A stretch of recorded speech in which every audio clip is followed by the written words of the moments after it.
You are listening to KLLG LP Radio 97.9 FM from Willits, California. And now for our next installment of Radio Theater. KLLG and the Willits Community Theater proudly present the classic science fiction radio drama Junkyard by Clifford Simak. So strap in, cosmic adventurers, and listen to Junkyard, originally broadcast as an episode of the series X-1, February 2nd, 1956. Countdown for blast off. X-5, 4, 3, 2, X-1, fire.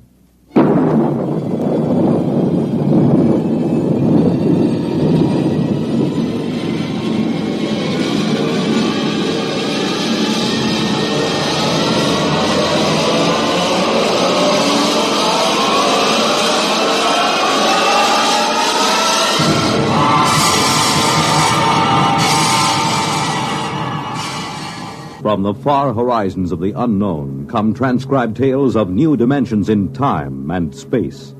These are stories of the future, adventures in which you'll live in a million, could be years, on 1,000 maybe worlds. The National Broadcasting Company, in cooperation with Galaxy Science Fiction Magazine, presents X minus 1.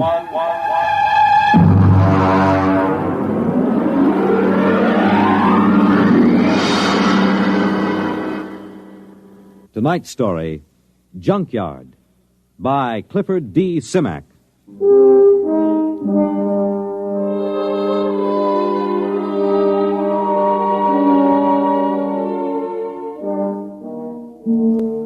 The funny thing about the whole thing was the fact that we had never intended to land on Planet 9. We circled it and decided it was strictly a low-grade affair. Wouldn't amount to anything for 1 billion years or so. As commander of the Galactic Survey Team, I couldn't waste my time on it. Then my execs saw this junkyard through the telescope. We landed. Took a look at a load of alien machine parts discarded by some other spaceship, and then prepared to take off for Earth. It had all been a waste of time. Engine room, MacIver. This is Commander Warren. All secure? Yes, sir. Very well. Countdown to blast off. Engine room at ready, sir. X-5, -4, -3, -2, -1, fire! Mac, what's wrong down there? Well, I don't know, sir. Brady, get the data analyzer ready.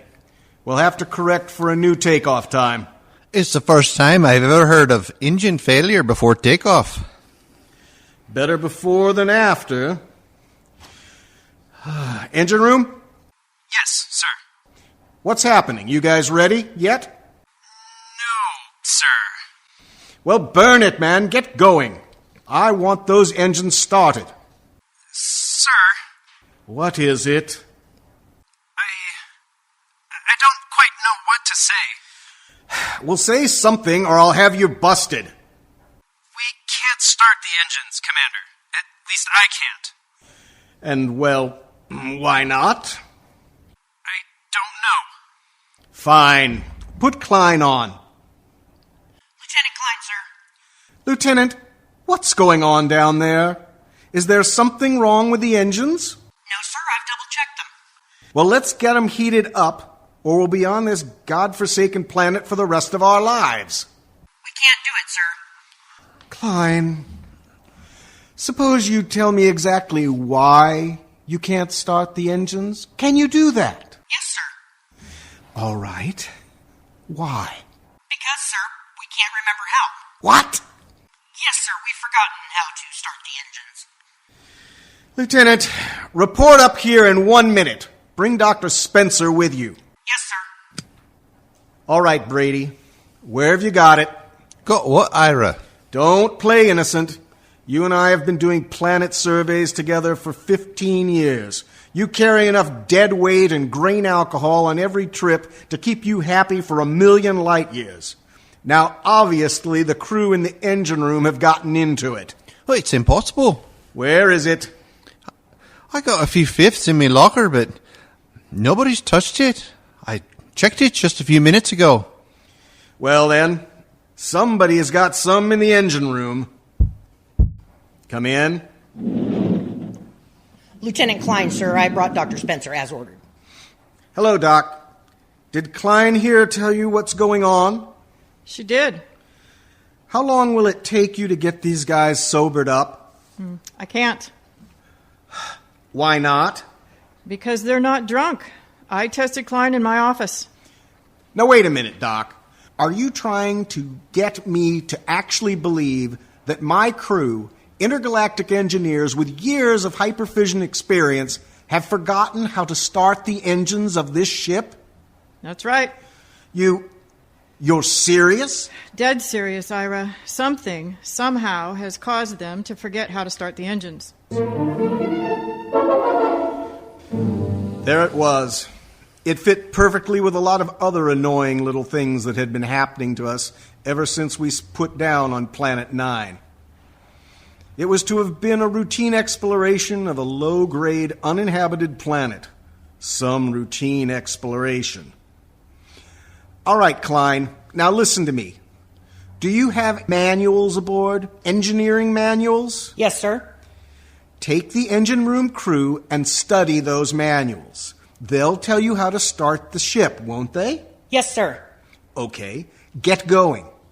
Doc, I'd like you to stay here with me and Brady for a minute. Okay. And report back to me, Klein.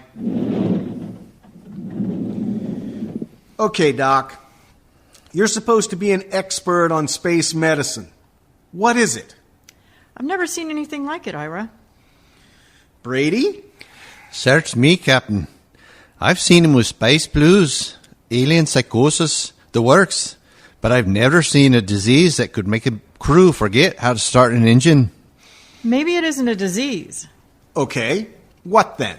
Maybe it's a deliberate thing. You mean they're faking? No. I know Klein and the others too well for that. I mean, maybe there's some outside influence. Doc, we've surveyed this planet from top to bottom. We know there isn't a living cell on it. What about the junkyard? What junkyard? Oh, he means that pile of rusty space engine parts we found. The crew nicknamed it the Junkyard. Well, he's right. Somebody put it there. Well, we know that another spaceship landed here. We know that from the blast marks on the rock. We know that for some unexplained reason, they took their engine apart and tried to put it together again. We know they succeeded in building a much simpler engine, leaving a lot of spare parts, and we know that they took off. The blast marks tell us that, too. What we don't know is whether or not they left someone behind or something. What about that stone tower, Ira? The crew looked it over. It's just a pile of stones. They probably threw them together as a shelter while they were rebuilding their engine. Oh, that sounds too simple. I don't like that tower, Ira. Why not? I don't know. It's scary. It's got that black look about it. The smell of death. I felt it when I walked past it with Klein and MacGyver. Ah, that's just the Celt in you. Banshees and spooks. I still don't like it. I need a drink. Skip it.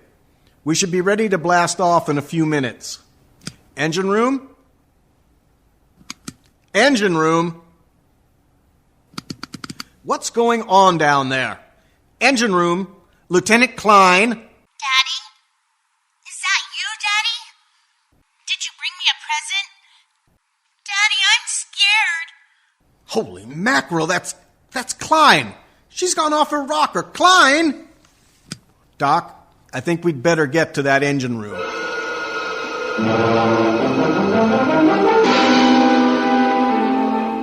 When Doc examined Klein, he found her to have the mind and memory of a 6-year-old. That's it, Ira. Something's drained Klein of her memory. And that's as much as I can tell you. That's a big help. Here's the manual she was reading. Well, at least we can follow this manual and get off this stinking planet. Hand it to me. Right here. Anything wrong, Ira? Is it all there? It's all here, Doc. This is the engine manual that tells us all about the engine, how to operate it, how to locate trouble, how to fix them, how to start them. Well, what is it then? You're sweating like a pig. All of a sudden, I can't remember the symbols, Doc. I've forgotten how to read.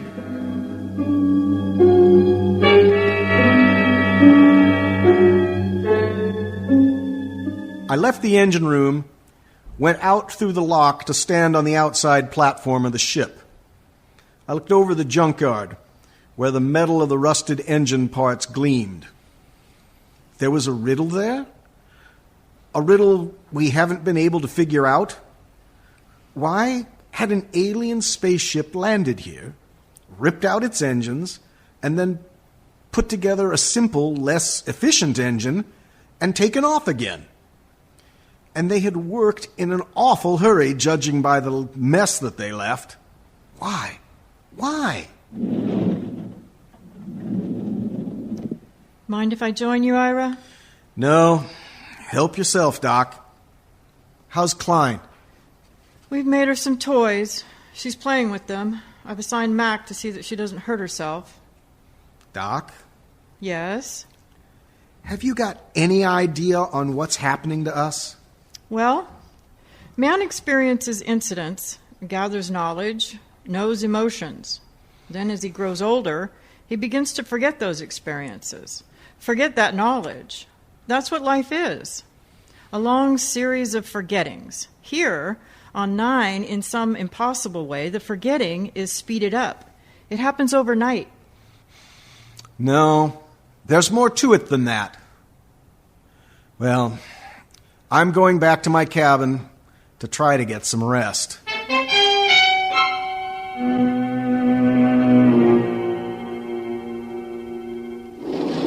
That you, Ira? It's me, Bat Ears. What gives? We're in a jam. There's planets I wouldn't mind being marooned on, but this ain't one of them. There's something here, Ira. I can feel it. Yes, I can feel it myself. Maybe we should have looked around more. Klein looked around. Klein was the one who found the tower. Brady, that's right, she did. She said she didn't like it. She said it scared her. In the morning, Bat Ears, we'll go and see that tower.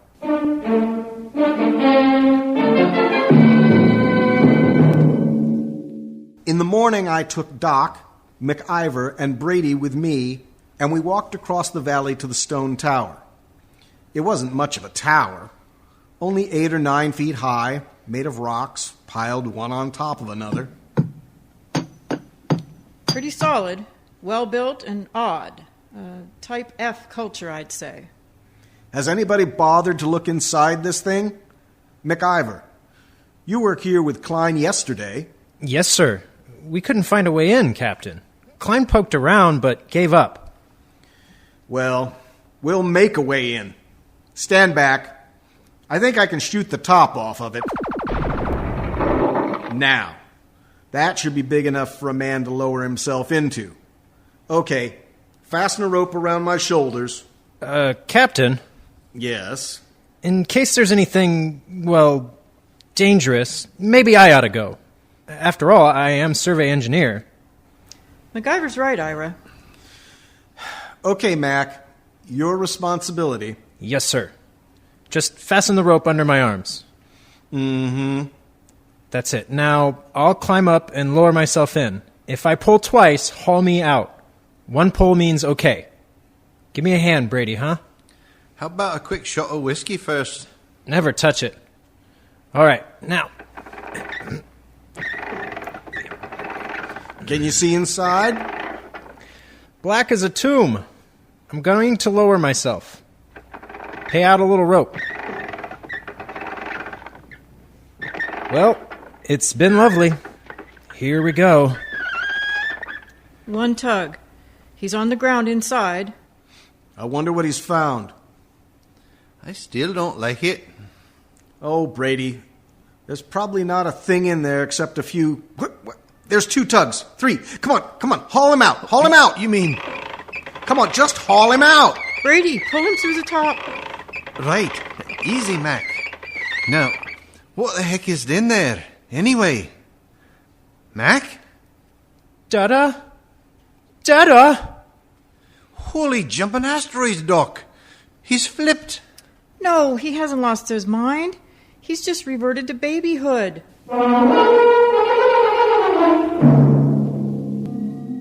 We stood there at the foot of the tower, stunned. MacIver sat on the ground, happy as a clam, playing with his fingers and talking happy little nonsense syllables. Doc, take a look at him and make sure he's okay physically.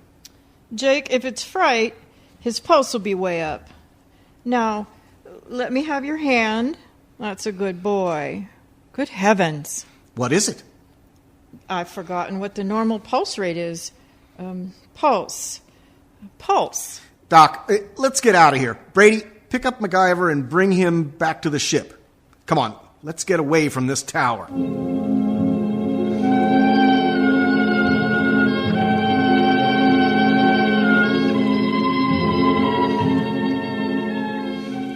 A few minutes later, Brady and I sat in the captain's quarters.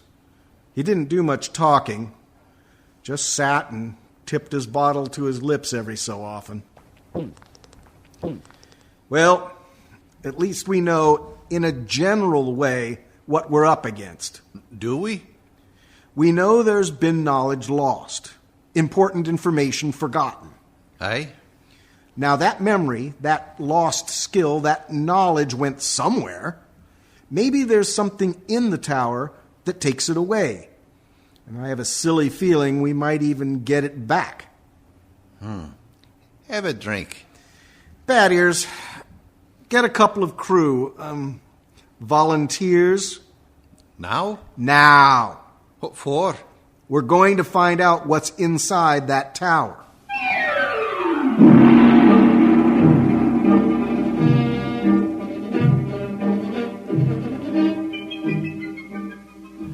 We lowered an infrared camera into the tower, took some pictures, and went back to the ship for a look. There was something in there, all right. Now, as far as we can determine, this thing we photographed is shaped like a watermelon, standing on end. The movement of the hairs all over it suggest vibrations, such as an antenna of an insect. Underneath are wires leading to terminals that seem to be plugged right into the thing. Do you think it's some form of life? My guess is a combination of living organism and machine. After all, man and machines work together.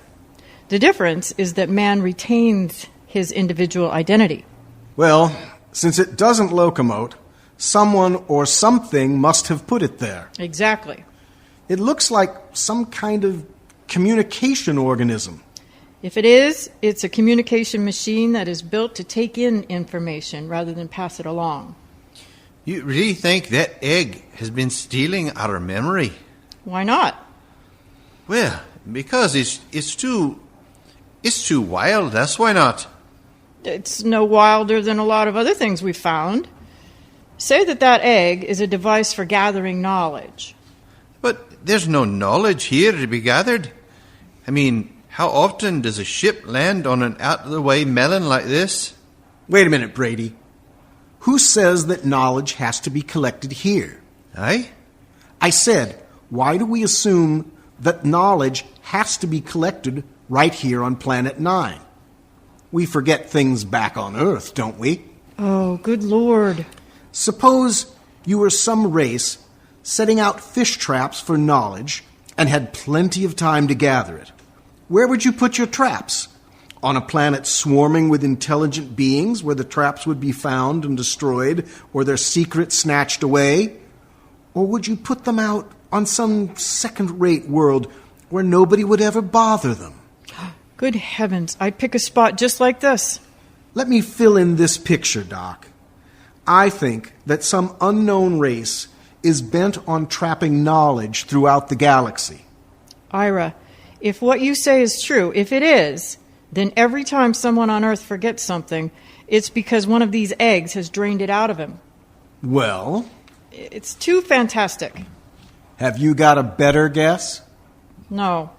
The question is, what do we do next? If anybody gets near that egg, he winds up like a puling little baby. You were pretty near that first day. Did you forget anything? How should I know? I was too pleasantly lit up on grain spirits to know the difference. Well, the question is still, what now? I'm going outside to think. Ira, Yes? there is one thing to keep in mind. What's that, Doc? If those are memory traps, then there must be a way for somebody to empty them. And if we are ever going to get away from here, what's gone in has got to come out.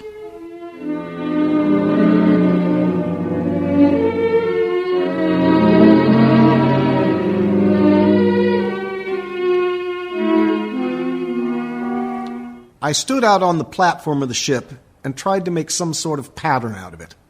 Forgetfulness. That was the key word.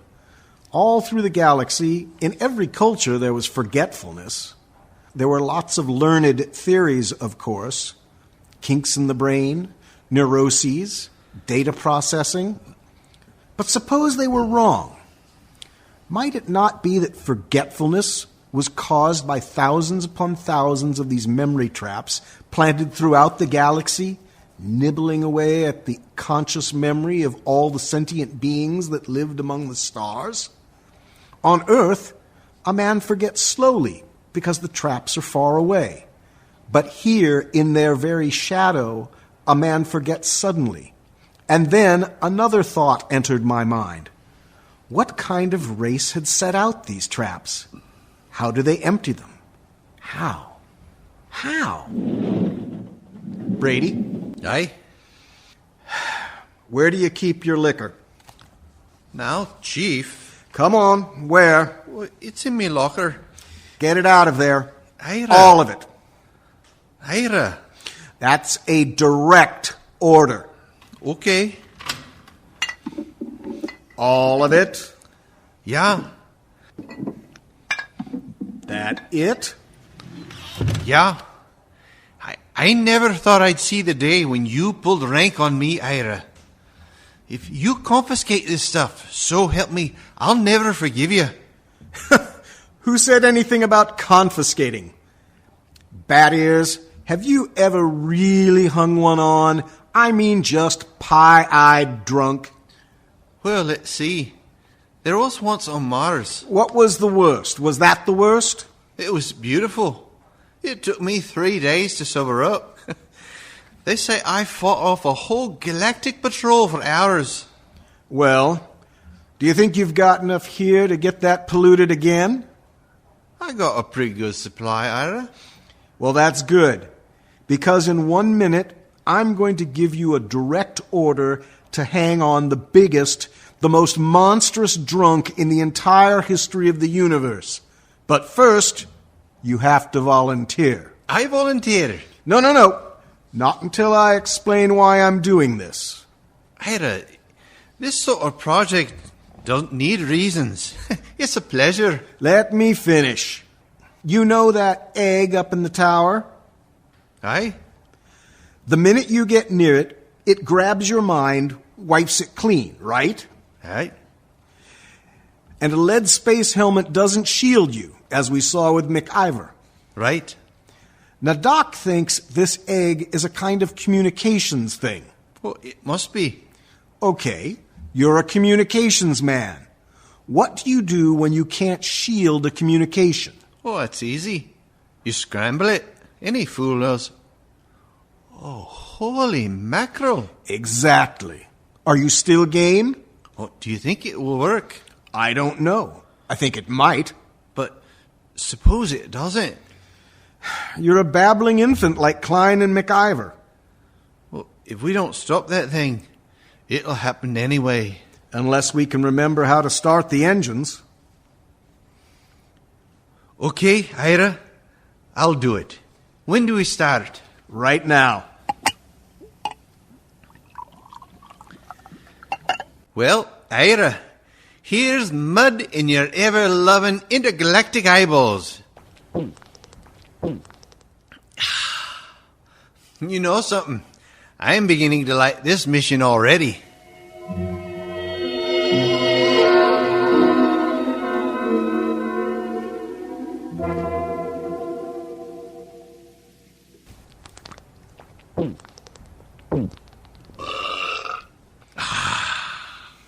Well, that kills the last bottle.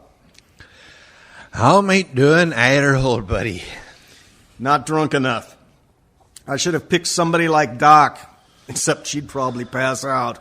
I'm not drunk enough, huh, old buddy pal? Not yet. Well then, in which case, old buddy, I am going to have to do something I never like to do. What's that?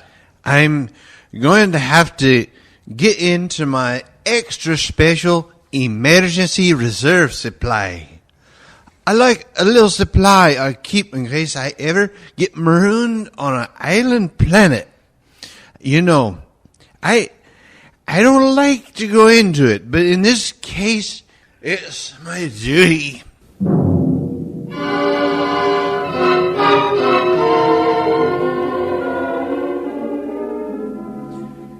I'm a rambling wreck from Georgia Tech, a heck of an engineer.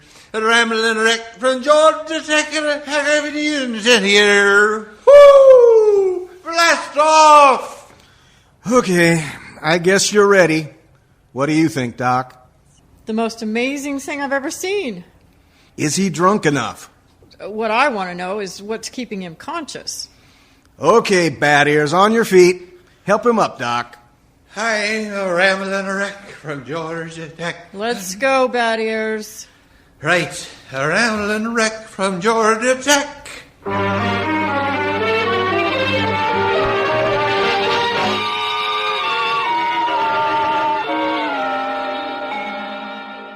Somehow we pushed, hauled, and stumbled Bad Ears Brady out of the ship and up the rocks to the egg tower.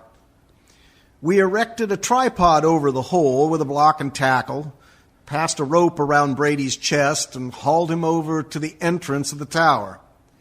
There he swung like some overstuffed pig, singing raucously under the eerie moonlight.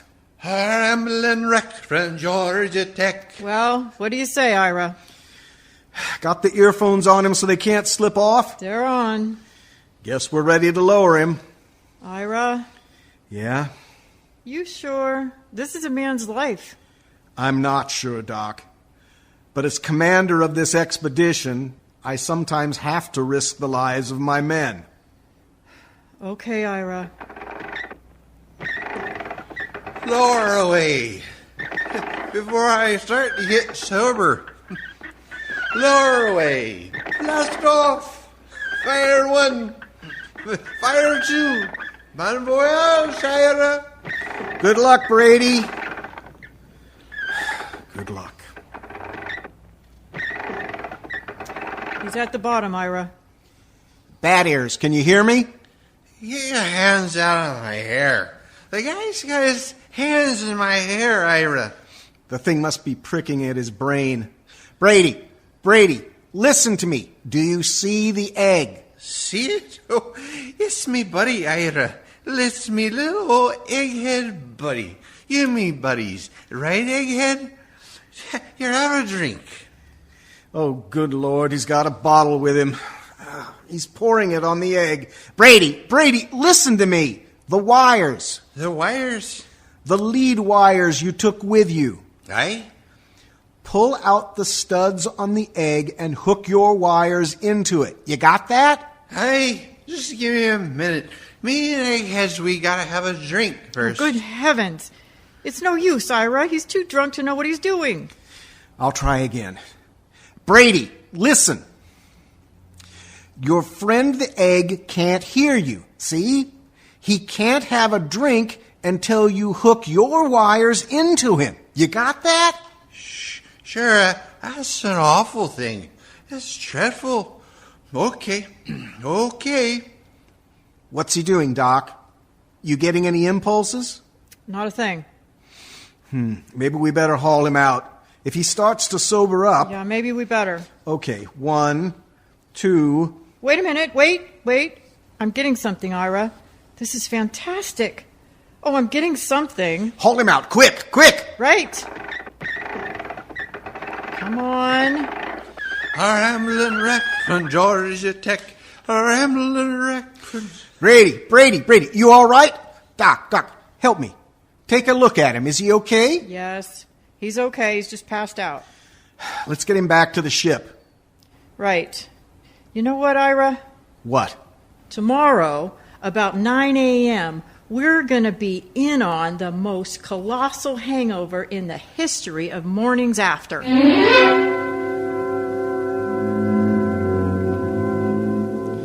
We were in on more than Doc Spencer had bargained for. More than any human being had any business being in on. Oh. Well, Brady, how do you feel? Oh, just shoot me. You turned the trick. Trick? Yeah, the tower. You hooked into the egg. The stuff is rolling out now. Doc and the boys have got a recording hooked up. The stuff they're listening in on is enough to set your teeth on edge. What stuff? The information that mind trap has been collecting for hundreds of years. It will take years for us to sort it out, but we are getting some of it straight already. Any of our own stuff? Plenty. Anything on engines? Well, not our engines. So? We got the dope on the junkyard anyway. Mac and the boys are hoping to put something together so we can rip out our own engines and just keeping some of the parts. Another junkyard, eh? Yeah, another junkyard. The engine we're building now is superior to anything we've ever built. Pretty handy little gadget, that egg. Only one thing. What's that? Tell Doc, if she comes across any good hangover remedies, to let me know. Oh.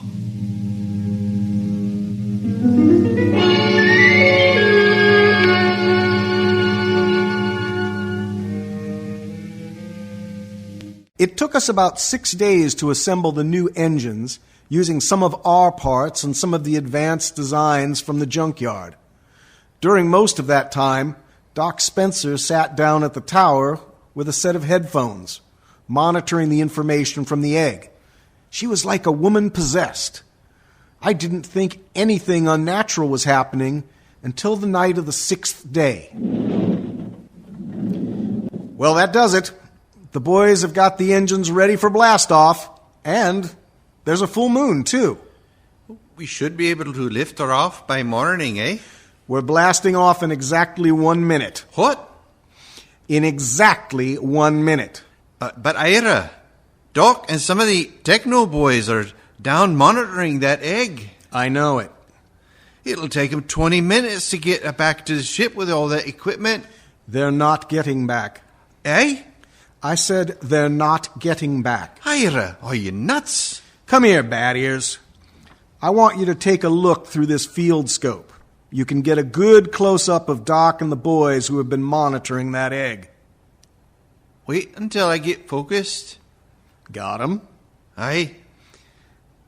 Take a close-up. Oh, Mother in heaven. You see why we have to leave them here.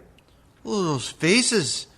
They're like some kind of beast. What is it, Ira? What has happened to them? The same thing that must have happened to the crew of that last ship that touched here. The same thing that made them blast out of here in such a tearing hurry. What?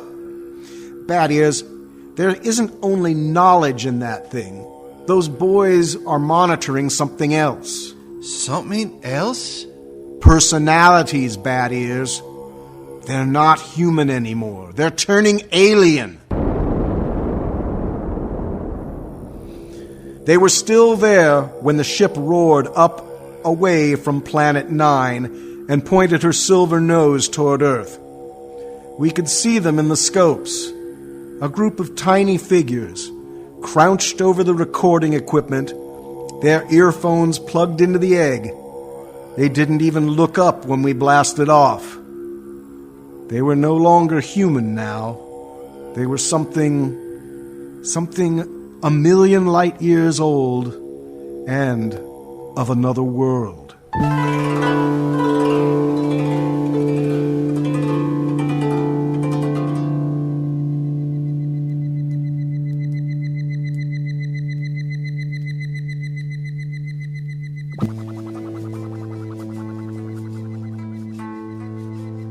Tonight, by transcription, X-1 has brought you Junkyard, a story from the pages of Galaxy written by Clifford D Simak and adapted for radio by George Lefferts, transcribed by Cindi Mohr.